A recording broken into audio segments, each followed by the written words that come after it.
Hawak tayo si Princess at babalik na naman yung princess ninyo.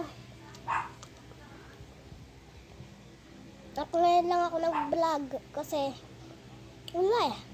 Nilagnat ako guys eh. Nakain na lang ako. Kasi nga, saging to.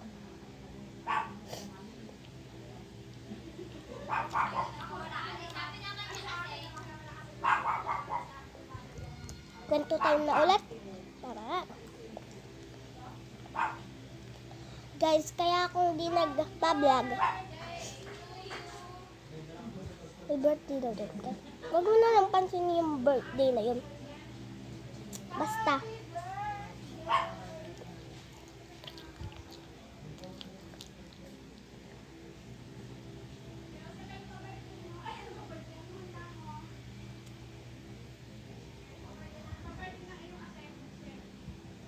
Yun lang kayo.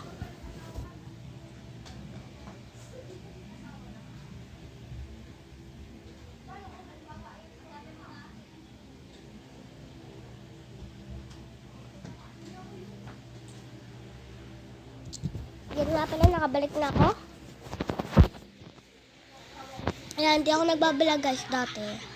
Kasi alam nyo, nalalagnat ako, nag-iiyak ako. Tapos sa mga pakiramdam ko ngayon, yan, nag-vlog na ako. Tapos guys, yun nawala.